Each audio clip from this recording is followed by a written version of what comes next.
friends, I'm Valeria. Welcome back to Chasing Paper.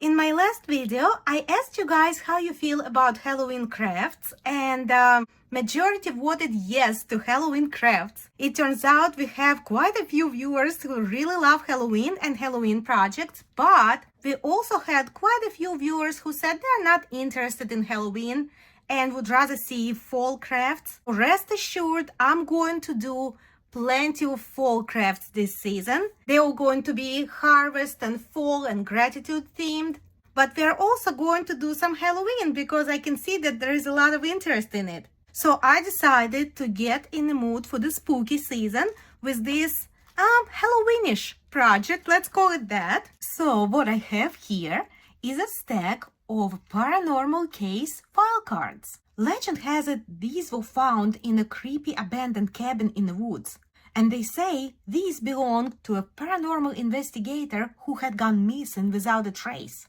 But our mysterious investigator put together quite a few files for all different types of entities that he encountered. Here we have vampires and ghosts and more vampires. We have werewolves, more ghosts, more werewolves, and even a siren, a mythical creature that lures sailors into the water with her beautiful songs, a witch, and of course a haunted house. And I'm not telling you who that is, guys, because I have a question for you at the end of the video that I want to see if you can answer. Now, I want to say right off the bat that if you're not into Halloween, I hear you. This is such a versatile project, and it was so much fun to put these cards together. Half of the fun was the creative part, not even gluing and collaging and kind of putting it all together, although this was a lot of fun too. But I had the most fun just coming up with the characters and kind of giving them, putting the face to the name and kind of thinking of their backstory. It was almost like telling a story without actually writing it. I really enjoyed it, and I think you might enjoy it too. Now, what you could also do with this, if you're not into Halloween, like I said, you can use the same project, but instead of fictional mythical villains and, Halloween characters like vampires and ghosts, you can use characters from your favorite movies, from your favorite books, your favorite shows. It could be anything you want. You can even put together an ancestral research project. This is a beautiful way to display information about your ancestors or really any character or any person that you might be interested in. And I also wanted to mention that this project would be a great project to do with your crafting group. And let me tell you why. We still have plenty of time until Halloween, so if you start now, you guys can trade these cards within your group until each of you has a folio full of different cards, different characters, and this is going to be so much fun to review later on. So in other words, you can treat these cards as ATCs, artist trading cards. All you have to do is make sure that your group makes these cards in the same size. And you guys are going to have so much fun making these cards and trading them. I cannot wait to get started to show you how I made these. But before we begin, I would love it if you guys could give this video a like, subscribe to my channel, and share this video with a friend or two. Thank you so much. And now, let's begin. We are going to begin with some cardstock. This is a really thick cardstock and it's double-sided, so really you don't have to line the back of this cardstock with anything else, but I like my file cards to be really thick, so I am going to line the back with some scrapbooking paper. Now, since I already used some of the lavender and beige colors for some of my cards, this time I'm going to go with some light green. It's going to add a nice variety to my card collection. Now, my cards measure approximately 3.5 inches tall by 5 inches long. And so in order to use this sheet of cardstock to the max, I'm first going to mark 3.5 inches right here, and I'm going to cut it down. Great, so now we have two strips, thinner and thicker. I'm putting the thicker strip aside for now. I'm going to mark 5 inches on a thin strip and then 5 inches again.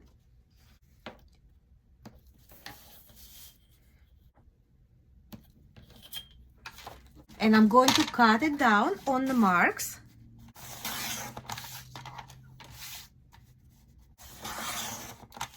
And we have 2 cards so far. Now this thicker piece, I'm going to mark 3.5, 3.5, and 3.5 once again and cut it down.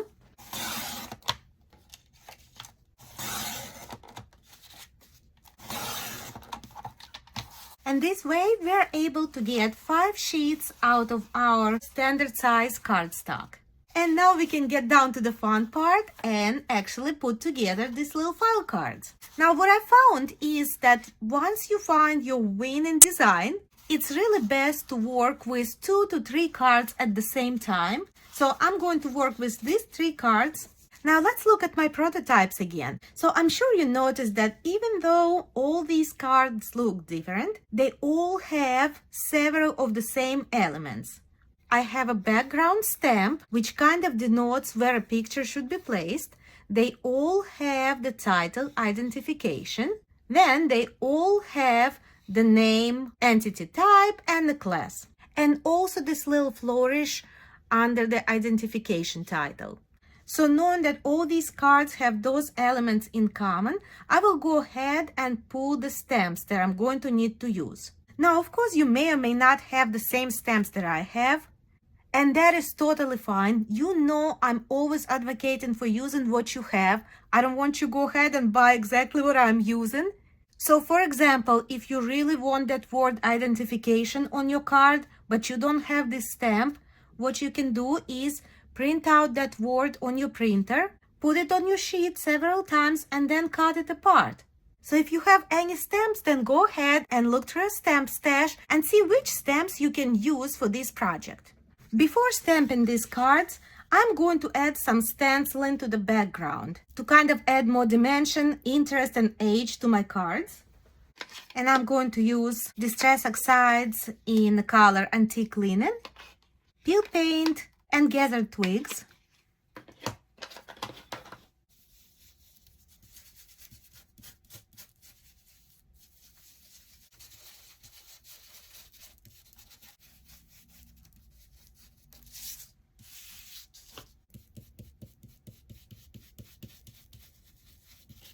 And there we go, our cards are stenciled.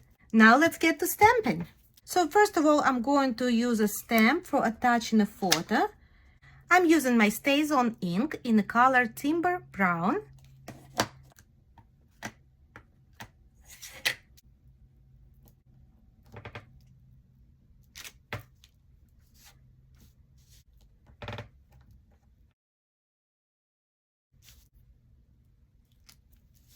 Next, I need to use the word identification. And I actually didn't have a stamp that says identification, but I do have this set of Tim Holtz stamps.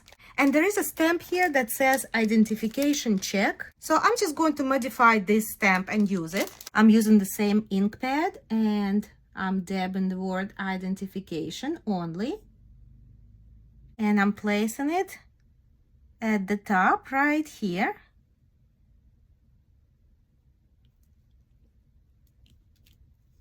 And there we have it.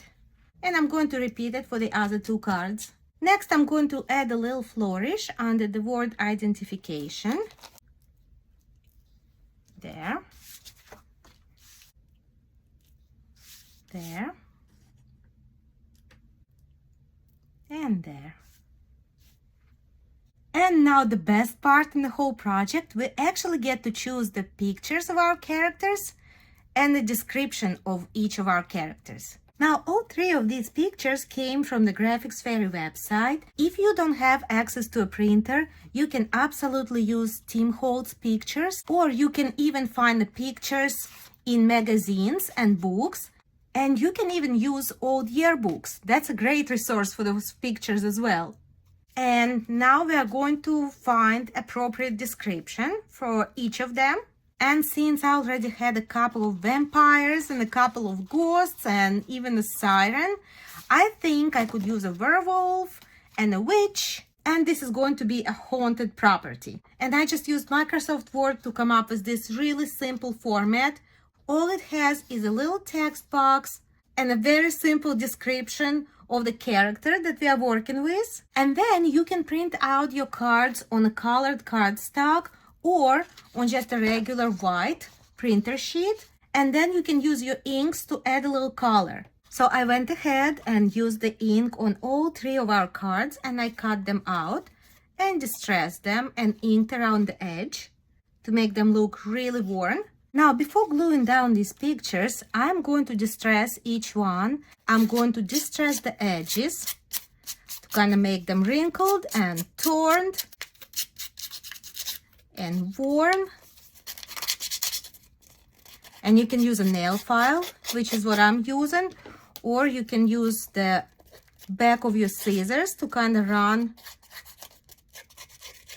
against the edge of your paper to distress it. I also like to add little creases to the photographs. I'm just making sure they do not go across the face, but somewhere near the corners. There. And I'm now going to use some Distress Oxide to ink it around the edge and to amplify those creases we just made.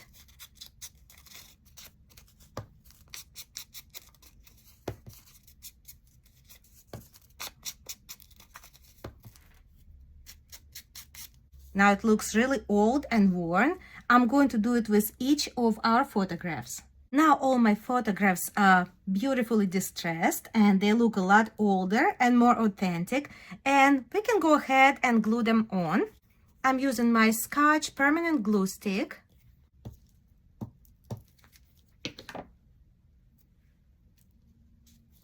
I don't want my photos to go exactly inside of the rectangle, so I'm sliding them a little bit to the side, maybe down. There we have it. Here's our haunted house. And now for Miss Hazel. Get it? Witch Hazel? I chose a couple of collage elements to add to Miss Hazel's card.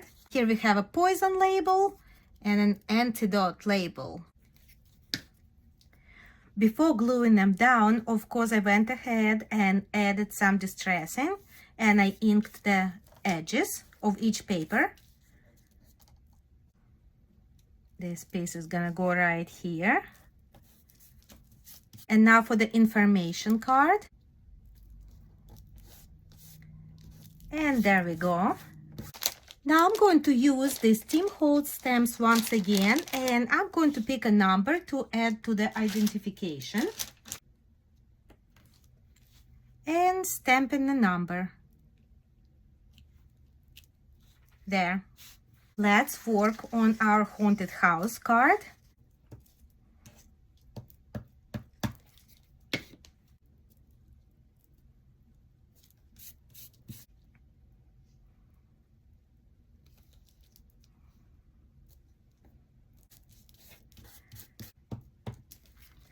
And this piece on top.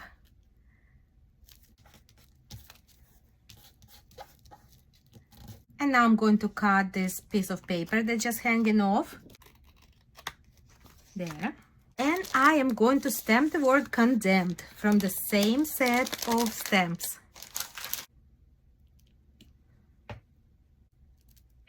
And I'm also going to add the number right here on top. There. And we're going to let it dry.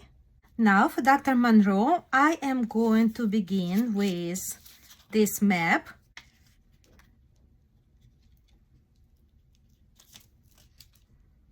There. And I'm just going to cut off the parts that didn't fit. There. And I'm going to add this little note that says study the pattern. Looks like something our investigator would want to add to this case. This little piece came from an old sewing pattern, by the way.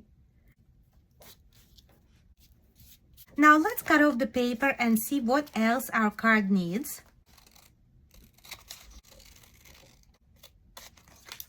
I'd like to add some stamps. I'm going to use the word confidential for the bottom portion.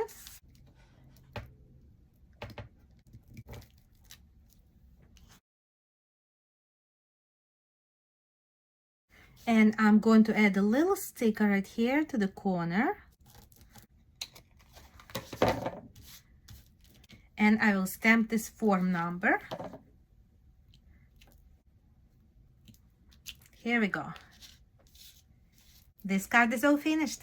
And now that our ink and glue is all dry, let's go ahead and line the backs of our card with scrapbooking paper. I am using this scrapbooking paper to match the rest of my cards, and it is pretty thick, so it's going to give my cards nice thickness.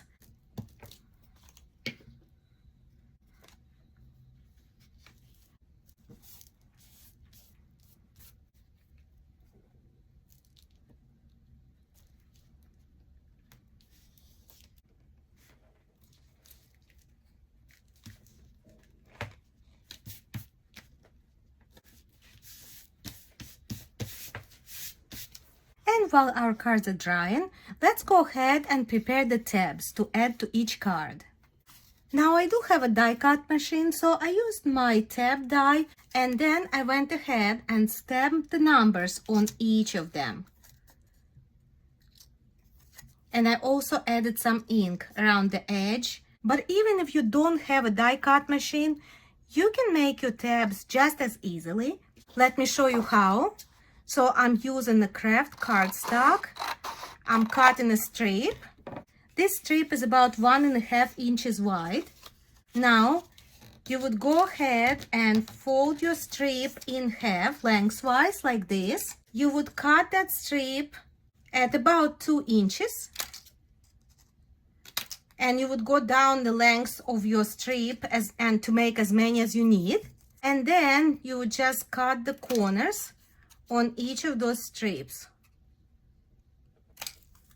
And there you have it. There's your tab. Meanwhile, our cards are dry, and let's go ahead and cut them apart. And you can use your paper cutter or your scissors.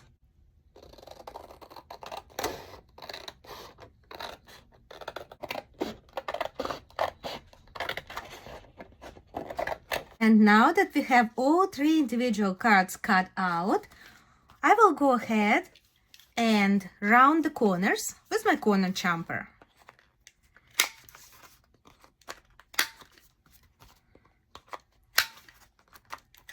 And this is what our cards look like. Lined back, rounded corners. Now that all the corners are rounded, I will use my Distress Oxide in the color Vintage Photo. And I will go all around the edge. And now all the file cards are inked and we are ready to add the tabs. Our stamped tabs are going to be added on the right side of each card to match the rest of our cards. And what I was doing, I was adding the tab to either center or to the right or to the left. And now we'll glue those tabs on.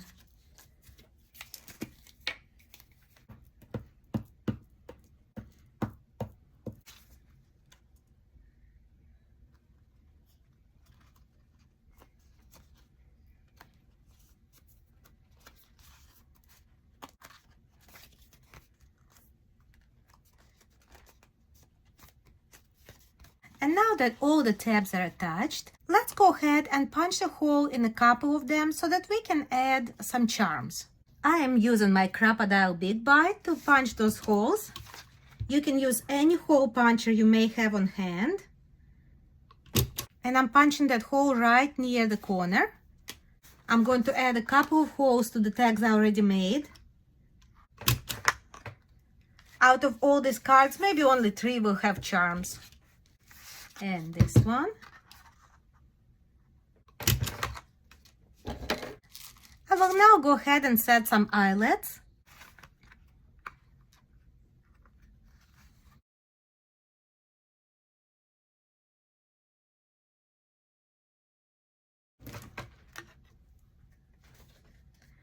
And here we go. Now, before I assemble the charms to add to these cards, I'm going to add the final touch to the cards, which is going to be a black ink splatter. This is going to make our cards look even older and grungier. Make sure to cover your surface so you don't get ink splatter all over your table. And here's how I create my splatter. I use just a little bit of black acrylic paint and add it into the cup. And then I add just enough water in there to make it liquid. And after I mix it up, I use my fan brush, dip it into that black liquid paint. And I'm going to tap this brush against the pencil. Now, before I actually splatter these, I'm going to add masks onto my photographs because I do not want any splatter on the actual faces. We can use scraps of paper and cut them roughly to about the size that we want to protect, like that. And now we are ready to splatter.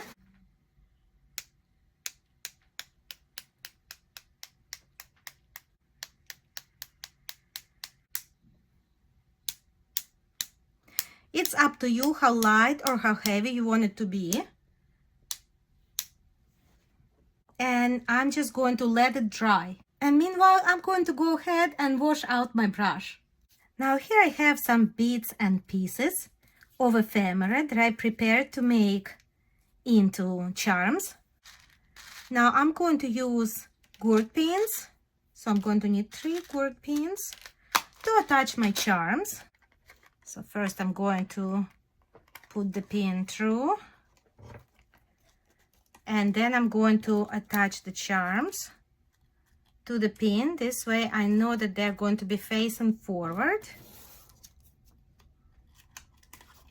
There.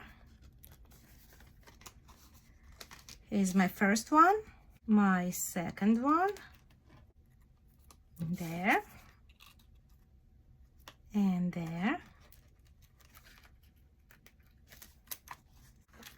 So here's our second charm and the last one.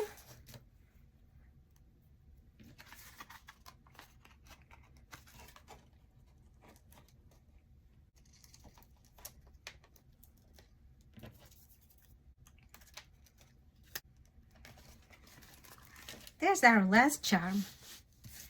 And there we have it, my friends. Here we have 3 additional file cards to add to our collection. And now we have a full stack. I think this turned out really fun. And like I said, this is such a versatile project. It doesn't have to be Halloween related. There are so many different applications. I really hope you guys enjoyed this project. And if you do have a favorite file card, please let me know which one that is. Who is your favorite character after looking at all these cards? Because I am really curious to see who is the crowd's favorite. Also, my Halloween lovers, here's a fun question for you. Do you know who is this entity? I'll give you a hint. This is a newer urban myth, but this is a really fascinating, mysterious character. And here's your clue. It says, don't let them in. And the entity type, I just put BEC. So let me know if you know what that stands for and what exactly is this child. I had so much fun making these cards with you today. Please don't forget to give this video a like, subscribe to my channel, and share this video with a couple of friends. Thank you so much for spending time with me today, and I can't wait to see you next time.